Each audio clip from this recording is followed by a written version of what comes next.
Ici, on vous donnait le volume maximal d'une sphère, c'est-à-dire d'un ballon en fait, qu'on modélise par une sphère, et on vous demandait quel rayon maximal cette sphère pouvait avoir.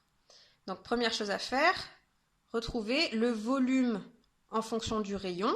Donc dans le cas d'une sphère, je rappelle que la formule c'est V égale 4 tiers fois pi fois r au cube. C'est un volume donc il y a du cube. Et on vous disait que le volume maximal c'était 2200 mètres cubes. Donc ici V il vaut 2200 mètres cubes. Nous on cherche le rayon. Donc on écrit notre formule, on remplace V par sa valeur. 2200 égale 4 tiers de pi r cube. On cherche R. Donc on va résoudre l'équation, c'est-à-dire qu'on va chercher tout d'abord à isoler R cube. Première chose à faire, ici on a 4 tiers avec une multiplication, donc pour se débarrasser du 4 tiers, on va diviser par 4 tiers des deux côtés. À droite, il ne reste plus que pi r cube, et à gauche, on a 2200 divisé par 4 tiers. Quand on fait une division par une fraction, ça revient à multiplier par l'inverse. Donc 2200 divisé par 4 tiers, c'est pareil que 2200 fois 3 quarts.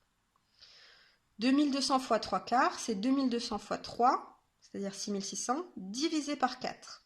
De l'autre côté, il nous reste toujours notre pi r cube. 6600 divisé par 4, ça fait 1650.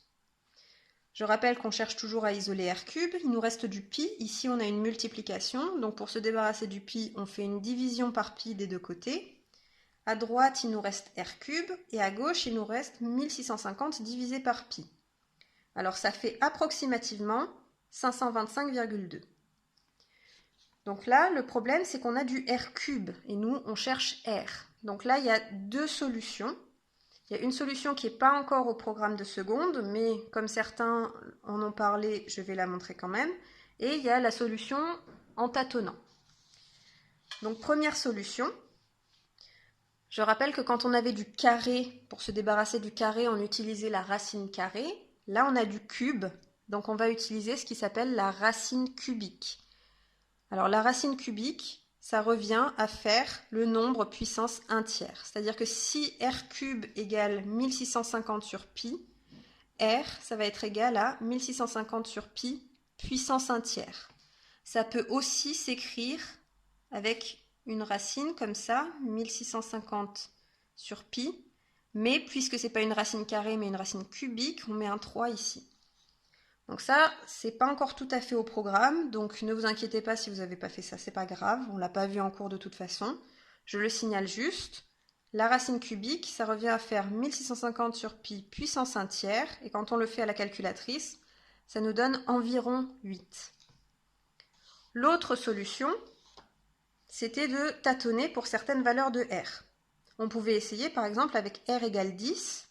Si R égale 10, R au cube, c'est-à-dire 10 au cube, ça fait 1000.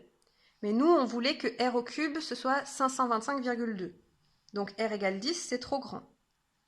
On peut par exemple essayer avec R égale 5. 5 au cube, ça fait 125. Ça paraît trop petit par rapport à 525,2. Donc on va essayer d'autres valeurs. On essaye par exemple avec R égale 8. 8 au cube, c'est 512. On voit que là, on est déjà proche de 525,2. Mais on n'est pas sûr que ce soit la valeur la plus proche. On sait que R égale 10, c'était trop grand, mais on peut essayer avec R égale 9. R égale 9, 9 au cube, ça fait 729, donc c'est trop grand. Donc la bonne valeur, finalement, c'était bien R égale 8. Alors évidemment, la valeur exacte, il aurait fallu faire 8 et des poussières, mais comme on demande le résultat au mètre près, on prend seulement des entiers. Donc finalement, en tâtonnant, on trouve R égale 8. Là, la méthode en tâtonnant, ça marchait parce que vous voyez que ce n'est pas des grands entiers 8. On pouvait tester de 1 jusqu'à 10, c'était pas très compliqué. Évidemment, dans la vraie vie, ça ne marche pas comme ça. C'est cette méthode qu'il faudra utiliser. Mais comme on ne l'a pas encore vraiment vu en cours et que vous le reverrez seulement en première, on va en rester là.